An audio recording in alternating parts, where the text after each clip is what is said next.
ছোটকালে এরকম মাছ আমরাও মারছি, বহুত আনন্দ লাগছে এরকম মাছ মেরা।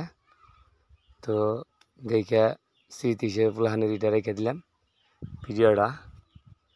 সুন্দর করে মাছ মারতেছে পোলাহানে, নতুন পানি হয়ে গেছে।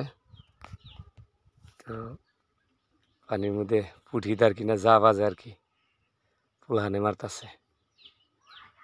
দেখা মনে পড়লো আর কি ছোটবেলার কাহিনী।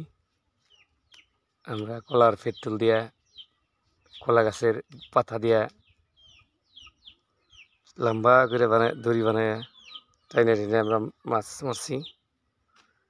তো মনে পড়ে আর কি।